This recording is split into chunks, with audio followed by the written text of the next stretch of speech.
Tenemos en contacto a Leopoldo Moró. ¿Cómo le va, Leopoldo? Matías Marmorato lo saluda. ¿Qué tal? Bien, bien. ¿Cómo le va, Leopoldo? No, nos sorprendió esta semana que Mauricio Macri quitó la ley aprobada en su momento por Raúl Alfonsín y le devolvió las potestades a las Fuerzas Armadas. ¿Qué reflexión le trae, Leopoldo? Bueno, a bien, la verdad, dicho con mucha franqueza, a riesgo de aparecer hasta un poco soberbio, que obviamente no lo soy, no me sorprendió. ¿Y por qué no me sorprendió? Porque yo venía siguiendo en estos últimos días, en estas últimas semanas, cambios que se iban produciendo en lo que podríamos denominar la doctrina militar en términos de lo que la democracia venía haciendo desde el 83 en adelante, que me preocupaban porque además estaban asociados a cambios en la mirada geopolítica. Generalmente los temas de defensa siempre van de la mano de los temas de la política exterior. ¿Cuáles son algunos de esos síntomas del cambio? Bueno, el día 29 de mayo, no hace mucho, el lunes, martes pasado, sí, antes de que se publicara el decreto, el presidente de la Nación habla por primera vez a la Fuerza Armada en su condición de presidente, en este caso porque era el Día del Ejército, y en uno de los párrafos del discurso dice textualmente que las Fuerzas Armadas deben recuperar un protagonismo en la lucha contra el terrorismo. En la versión escrita dice terrorismo internacional, en el audio dice terrorismo a secas. Y la verdad que me preocupó mucho porque si se refiere al terrorismo internacional, uno se pregunta, bueno, ¿qué quiere hacer? ¿Quiere mandar tropas a Medio Oriente? Claro, quiere meterse de lleno en el conflicto. Claro, como ya ocurrió en la década del 90 con el menemismo, que mandó la famosa fragata, sí. Y terminamos con dos bombazos en la Argentina que fueron trágicos, el de la Embajada de Israel y el de la AMIA. Sí, sí, sí. Y si no se refiere al terrorismo internacional y lo que vale es el audio, se refiere al terrorismo local, ¿a qué terrorismo se refiere?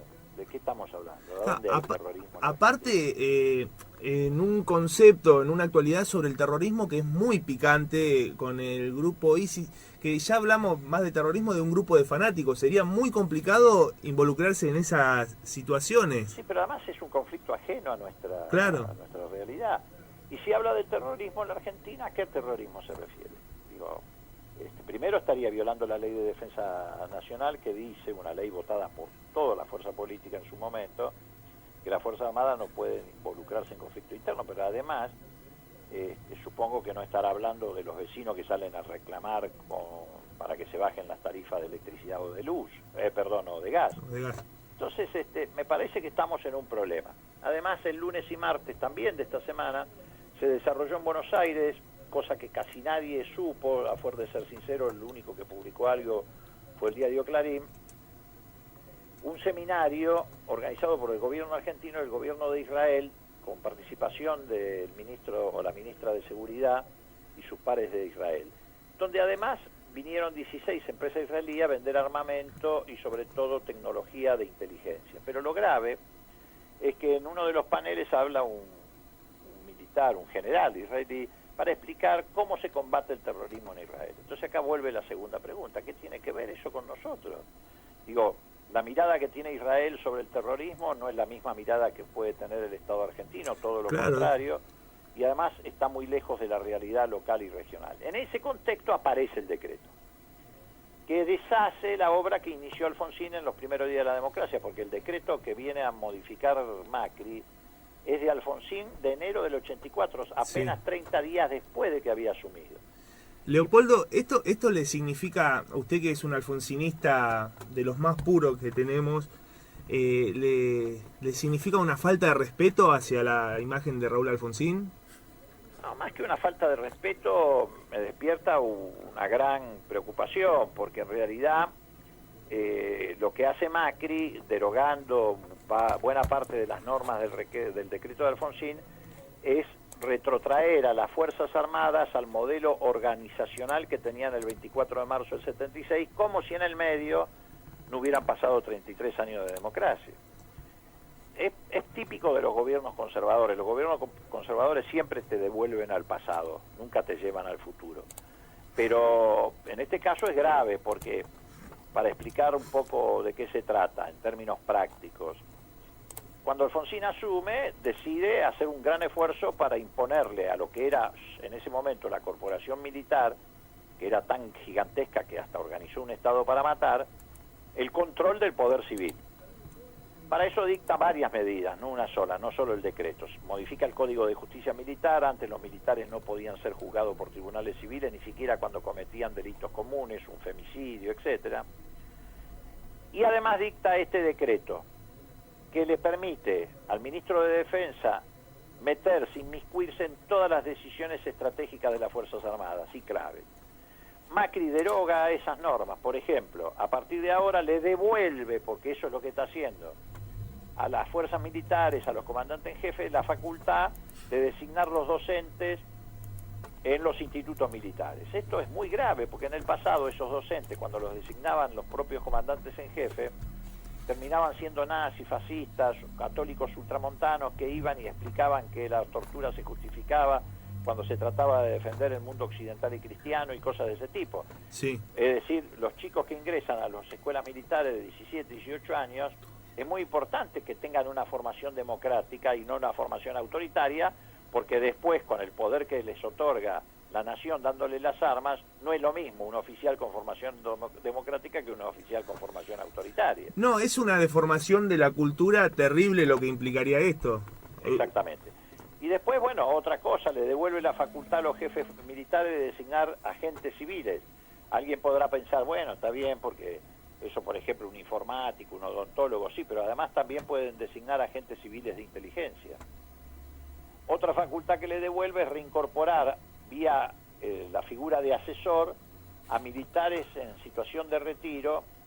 Seguramente no reincorporarían a alguien condenado, porque eso es imposible, pero también pueden reincorporarse algunos que no están condenados o que no han sido procesados, pero que tuvieron una participación en los procesos represivos. Entonces, es un paso atrás en consonancia con esta reformulación que están haciendo de la política en materia de doctrina militar, que nos subordina además al complejo militar industrial de Estados Unidos, nos acerca a las políticas del Pentágono y, lo que es peor todavía, a las políticas que hoy está dictando Netanyahu desde un gobierno de derecha en Israel.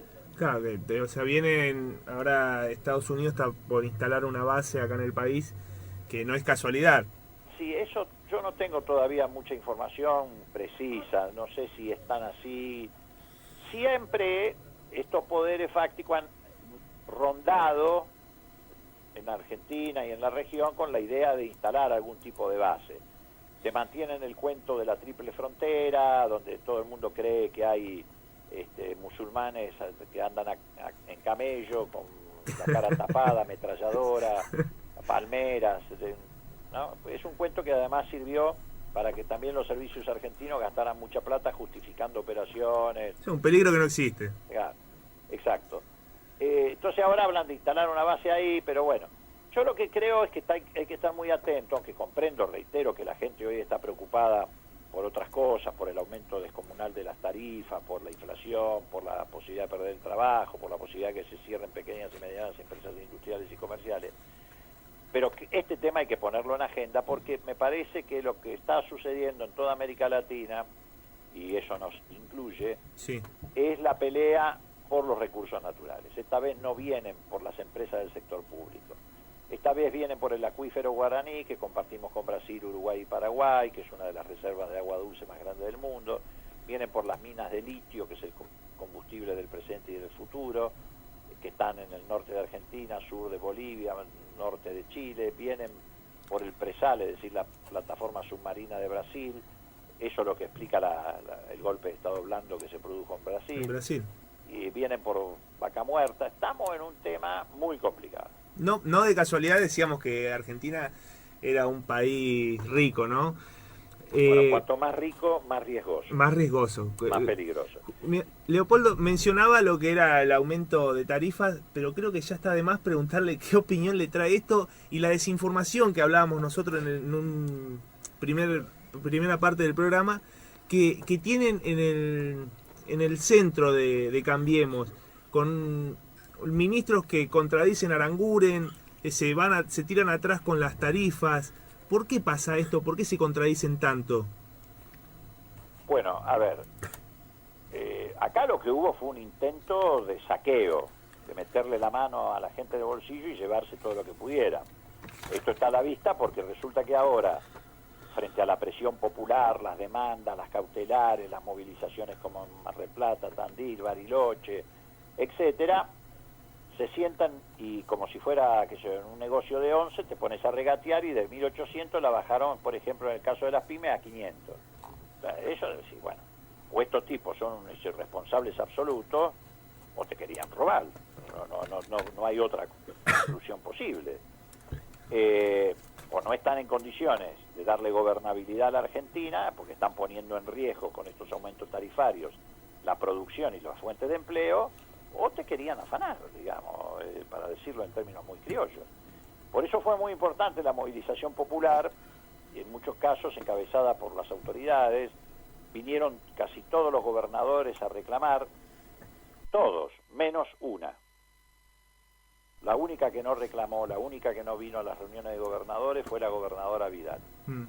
Ella parece que no tiene que defender a los bonaerenses, ni a los comerciantes, ni a los productores, ni a los industriales. Ella con sonreír es suficiente. Pero la gente no sonríe, la gente está llorando. Cuando digo llorando lo digo literalmente. Yo he visto gente llorando porque no puede pagar la factura. En el caso del trabajador, ha pasado a representar la suma de gas, electricidad y agua un 30, 40 y hasta un 50%, depende del salario que tenga, de su salario, un disparate. Sí, una locura. Y en el caso de las pymes, de las pequeñas y medianas empresas industriales, muchas de las cuales están al borde de cerrar, si suman las facturas de gas, electricidad y agua, eso significa que están pagando en servicios, en muchos casos, más que en masa salarial. Eso le hace inviable la empresa. Sí, acá con nuestro compañero decía al principio que nosotros estamos en San Justo y un vecino que creo que salió en TN, ¿no, Gustavo? Sí. Le llegó de luz 22.000 pesos con una lamparita y una heladera y un televisor, no más que eso. Realmente una locura para una persona que alquila y tiene el sueldo mínimo, ¿no? Cobra el sueldo mínimo de un trabajador. Bueno, por eso. Golpea en las casas de familias y golpea en las pymes, con el efecto en las pymes de que eso significa llevarlas a la quiebra, al cierre y perder puestos de trabajo. Así como ya se perdieron 170, 180 mil puestos de trabajo, ahora se conoció ayer una cifra acerca de las pequeñas y medianas empresas que han cerrado en toda la Argentina, que incluye comercio, han cerrado 1.700 en 5 meses. Sí. Entonces, digo, esta política tarifaria no fue una política para corregir tarifas, fue una política para saquear. Por eso ahora hay que seguir la pelea, porque también un 500% para una pyme es una barbaridad y un 400% para un hogar o un hogar residencial también es una barbaridad. Porque además no es solamente el 500% de gas, es el 500% de gas, el 400% de electricidad y el 200% del agua. Claro, no, sí. Y más allá de la pérdida también de ventas. Leopoldo, para ir cerrando ya, no lo molestamos más. Ayer nos sorprendió, volvemos a la mala información que hay dentro del gobierno, la internación de Mauricio Macri. ¿Usted qué reflexión le trae? ¿Se intentó ocultarlo o fue de verdad una falla en la información? No sé, francamente no tengo una opinión sobre esto. Sí, lo que sí creo es que todos nosotros vamos a reaccionar de manera distinta a la manera en que reaccionaban los medios de comunicación predominantes o buena parte de la opinión pública odiadora cuando había una situación similar al caso de Cristina. Sí. Aquellos que decían viva el cáncer o que hacían diagnósticos en los medios de comunicación en el sentido de que era bipolar o que tenía tal o cual problema. Sí, se ligó bastantes tapas de revistas y de medios. Incluso me acuerdo que había una consigna que decía: Néstor, ¿por qué no te la llevaste? Sí. Así que nosotros eso no lo vamos a hacer. Yo le deseo al presidente una pronta recuperación, deseo que no tenga nada... que no sea nada... Que afecte gravemente su salud y punto. Yo ni soy médico, si lo fuera tampoco hablaría sobre la cuestión porque no soy su médico personal. No, por supuesto, por supuesto. Y en cuanto a la falla de información, bueno, aparentemente sí, hubo un intento de ocultamiento, que es, si fue así es infantil, digamos, porque ocultar que el presidente está internado en una clínica es imposible.